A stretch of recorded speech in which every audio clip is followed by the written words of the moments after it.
50 ವರ್ಷದ ಸಿಕಂದರ್ ಖಾನ್ ಗೌರಿಬಿದನೂರು ನಗರದ 4ನೇ ವಾರ್ಡಿನ ವಾಸಿ.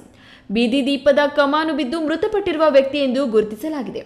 ನವೆಂಬರ್ 2ರಂದು ಸಿಕಂದರ್ ಖಾನ್ ತನ್ನ ದ್ವಿಚಕ್ರ ವಾಹನದಲ್ಲಿ ಇಂದೂಪುರ ರಸ್ತೆಯಲ್ಲಿ ಬರುತ್ತಿರುವಾಗ ಬೀದಿ ದೀಪದ ಕಂಬ ಕಮಾನು ಮುರಿದು ಬಿದ್ದು ತಲೆಯ ಮೇಲೆ ಬಿದ್ದು ಗಂಭೀರವಾಗಿ ಗಾಯಗೊಂಡಿದ್ದು ಚಿಕಿತ್ಸೆ ಫಲಕಾರಿಯಾಗದೆ ತುಮಕೂರಿನ ಖಾಸಗಿ ಆಸ್ಪತ್ರೆಯಲ್ಲಿ ಸೋಮವಾರ ಬೆಳಗಿನ ಜಾವ ಮೃತಪಟ್ಟಿದ್ದಾನೆ.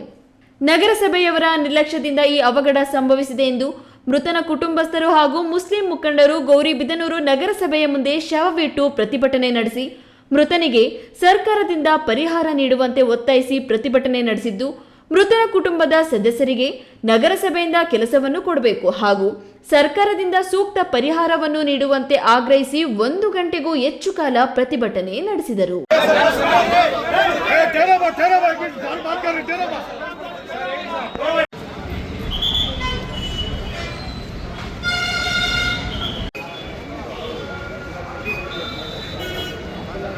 ಬೀದಿ ದೀಪಗಳನ್ನು 2015ರಲ್ಲಿ ಅಳವಡಿಸಲಾಗಿದ್ದು, ಗುತ್ತಿಗೆದಾರರ ನಿರ್ವಹಣೆ ಅವಧಿ 5 ವರ್ಷಗಳಿಗೆ ಮುಗಿದಿದ್ದು ಬಲ್ಬ್ಗಳು ಕೆಟ್ಟಲ್ಲಿ ಅವುಗಳನ್ನು ಅಳವಡಿಸಲಾಗುತ್ತಿದೆ. ಬೀದಿ ದೀಪಗಳ ಮೇಲೆ ಕೇಬಲ್ ವೈರುಗಳು ಹಾದು ಹೋಗಿದ್ದು ಕೋತಿಗಳ ಜಗ್ಗಾಟದಿಂದ ಹಾಗೂ ವಾಹನಗಳ ಸಂಚಾರದಿಂದ ಈ ಅವಘಡ ಸಂಭವಿಸಿದೆ. ಈ ಬಗ್ಗೆ ಬೆಸ್ಕಾಂ ಇಲಾಖೆಗೆ ಪತ್ರವನ್ನು ಬರೆಯಲಾಗಿದೆ. ನಗರಸಭೆಯಲ್ಲಿ ಜಿಲ್ಲಾಧಿಕಾರಿಗಳ ಅಧ್ಯಕ್ಷತೆಯಲ್ಲಿ ಸಭೆ ನಡೆಸಿ ನಗರಸಭೆಯಿಂದ ಬರುವ ಪರಿಹಾರವನ್ನು ನೀಡಲಾಗುವುದೆಂದು ಪೌರಾಯುಕ್ತ ಕೆಜಿ ರಮೇಶ್ ತಿಳಿಸಿದರು. ಈಗ ನಮ್ಮಲ್ಲಿ ಏನಾಗಿದೆ, ಆಕಸ್ಮಿಕವಾಗಿ ಏನಾಗಿದೆ ಅದನ್ನು ನಾವು ನೆಕ್ಸ್ಟು ನಮ್ಮ ಕಮಿಟಿ ಇರುತ್ತೆ ಸರ್, ನಮ್ಮ ಡಿ ಸಿ ಅವರ ಅಧ್ಯಕ್ಷತೆಯಲ್ಲಿ ಒಂದು ಕಮಿಟಿ ಇರುತ್ತೆ. ಕಮಿಟಿಯಲ್ಲಿ ಡಿಸೈಡ್ ಮಾಡಿ ಇವರು ಹೆಚ್ಚಿನದಾಗಿ ಏನು ಸೌಲಭ್ಯ ಏನು ಬರಬೇಕು ಅದು ಮಾಡಲಿಕ್ಕೆ ನಮ್ಮ ಕಡೆ ಎಲ್ಲ ವ್ಯವಸ್ಥೆಗಳು ಮಾಡ್ಕೊಳ್ಳೋಕ್ಕೆ ನಾನು ತಯಾರಿರ್ತೀನಿ ಸರ್. ಅದನ್ನು ನಾನು ಖಂಡಿತ ನನ್ನ ಕಡೆಯಿಂದ ನಾನು ಮಾಡ್ಕೊಳ್ಳಿಕ್ಕೆ ಇದು ಮಾಡ್ಕೊಡ್ತೀನಿ ಸರ್. ನೆಕ್ಸ್ಟು ಇಂಥ ದುರ್ಘಟನೆ ಆಗಬಾರ್ದು ಅಂತ ಆಲ್ರೆಡಿ ನಮ್ಮ ಬೆಸ್ಕಾಮ್ಗೂ ಮತ್ತು ನಮ್ಮ ಏರ್ಟೆಲ್ ಕಮಿಟಿ ಬೇರೆ ಇದೆ, ಅವ್ರಿಗೆಲ್ಲ ನೋಟಿಸ್ ಇಶ್ಯೂ ಮಾಡಿದ್ದೀವಿ.